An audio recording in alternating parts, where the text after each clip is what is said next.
On the issue of bringing in money in terms of foreign direct investments and the issue of the possibility of bad money coming to the system, I think CBN has said that they'll be working with other security agencies like EFCC, like DSS, and the rest of them to ensuring that as much as possible, money coming to the system from outside of the country in terms of FX, foreign exchange, will be properly scrutinized, properly investigated to ensuring that bad money does not come into the system.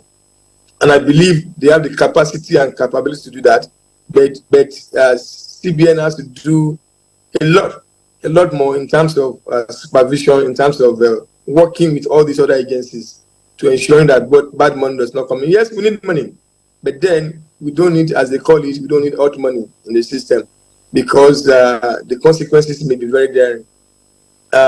On the issue of banks, are banks able to compete with others, especially in the African space? I agree, because today you have those 5 international banks: Access Bank, First Bank, GT, Zenith, and the likes, having, I think FCMB also, having subsidiaries all over Africa. And I think in most of the countries where Nigerian banks are playing, they are the top of the game there. And just recently, Access Bank has just acquired Kenya National Bank. So I think we are competing adequately with others in Africa. Of course, maybe not with the South African banks because of their capitalization level. Just like as Prof said, the issue of Naira exchange, because the other economies like South Africa, Egypt, I think Morocco, they have a stronger economy, much more than ourselves. But that notwithstanding, I am not totally against the issue of recapitalization. I am not against it. I'm for it. For the 2 years period that has been set. But Prof, I want to talk about the timing for the implementation agenda to be submitted. And I agree with him totally that 30 days is so short. A lot of banks will be having their AGMs maybe around June, July, August.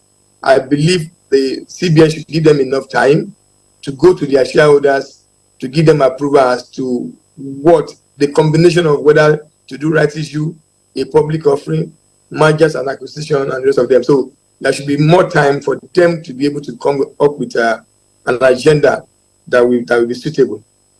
However, I have an issue, just like Professor Angus said, I have an issue with total exclusion of shareholders of retained earnings or capital reserves from the capital base. And I will give you just one poster.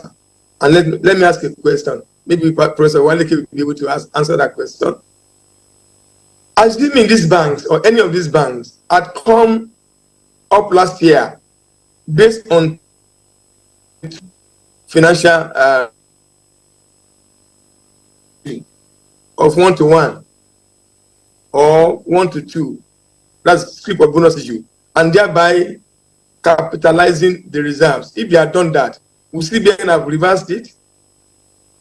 So to me, I think I would take the line of Professor Angus that what the CBN should have done, because you can't say you exclude capital reserves or retained earnings from bank's capital. What they should have done is maybe look at what are the reserves of these various banks, what are the impairments, just like Professor Waleke has said, the issue of forbearance and whatever. What is the level of the amount that has been affected? For example, if Bank A has a capital reserve of 100 billion And the issue of non-performing loan is like 60 million. You can exclude 60 billion and allow them to bring in their 40 billion. I mean, we should not just use an easy way out to say, hey, 100% we are excluding. I don't think that is right. And I believe in the next 2 years, there may be a reconsideration because, I mean, I agree the issue of FX revaluation, of course, that should be totally excluded because FX can go, I mean, the rate is coming down now. So if that has been put in place, has been recognized by the banks, of course, it should be excluded. But aside from that, the ones that are pure, not affecting, not affected by